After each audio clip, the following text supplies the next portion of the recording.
Let's talk about Lad McConkey, because that's a polar opposite of what Xavier Worthy is when it comes to being a receiver and what you got coming in out of UGA. He's 6 foot 186. He ran a 4.39, not a slouch time at it whatsoever. He also posted only 30 receptions for 478 yards. He had a 15.9 yards per reception. He had dealt with injuries. He only played 8 games total, and a couple of them he left early. So only 2 touchdowns on the season. But that's not his game. Like, his game was, he was our third down, and I say our because I'm a fan, but he was Georgia's third down savior when he was in those games. Like, he was a guaranteed, almost a Hines Ward type player that he was going to be open. Yeah, and he is more comp to like Amendola, Wes Welker, those guys that Edelman. You know, yeah. And this is really where again, we talked about these specialty guys where I think that this receiver class is really deep. Like, he is a guy that is going to be an elite slot receiver in this league. There are some flaws to his game, and there are some flaws to him. He has small hands for a receiver, and yeah, that's not a big deal. But he has a lot of drops for a college receiver, for a guy that has like the volume of work that he should be getting. Yeah, he's a consistent guy. He's going to get you the first down, but when you have those kind of consistent drops, that'll really bring you down the depth chart in the NFL level. Where he really excels at is he creates separation. He probably is the best separator coming out of this league or coming out of this draft in terms of short and intermediate routes, which every team in the NFL needs someone like that. I mean, this is like a Cooper Kupp type of separating type of guy. He can bring that type of separation. He is a check down master, and this is a guy where he can end up on a team, and he's going to go later. Like, he's not going to be.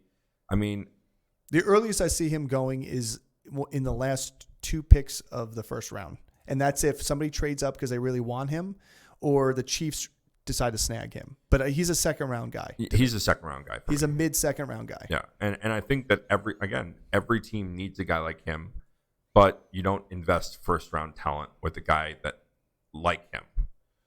When he can fall. Unless you don't have a second round pick. Unless you don't have a second round pick. Yeah. But there's teams that do, and they're like, he's going to fit in really well there. I can see him going to the Chiefs. I think are a really good place for him. Tennessee, I think, is a really good fit for him. There are teams that in the second round that could move up and get a great slot receiver. The Jets, this is a guy I really like for the Jets, is creating that separation. Although Aaron Rodgers doesn't really like rookie wide receivers as much, but that's fine. You get what you get, Aaron. You get what you get. But as long as they don't draft his quarterback with the 10th pick. I know, right? Well, here's the thing I like about Lad. You talk about the separation. You talk about, we talk about Cooper Kupp in terms of the way Cooper Kupp was able to create separation with his route running ability and not just using his physical body. And I think that's where Lad brings that. But he also has that top end speed at 4.39. It's not slow. So he was able to get a pass because he would beat a guy early and then they got to play catch up, and he's not slow enough that they can catch up all the time. So he was able to get some good deep balls at Georgia.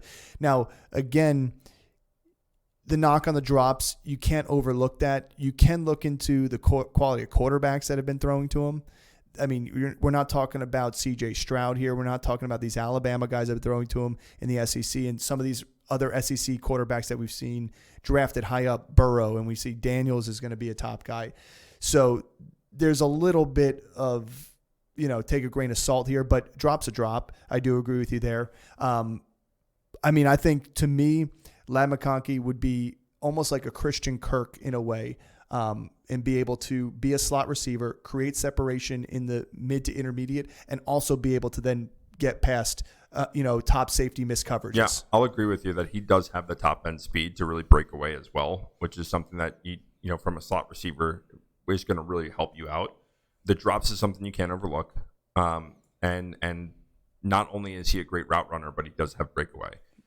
So those two attributes will push him up, but I still think he's more of a second-round talent. No, I completely agree with you. If he went in the first round, it would shock me. I'd be happy for him as a UGA fan, but it would shock me. Yeah, and he's going to have the opportunity to really win a spot on a team and get consistent play. This guy could be, the next coming of a Wes Welker, the next coming of the Amendola, where they're not this elite receiver, but somehow they're always open. I mean, you could say like I'm not saying this, but there's a chance this is the next Cooper Kupp. This is the guy that is guaranteed to be a favorite target of their quarterback because they know he's open.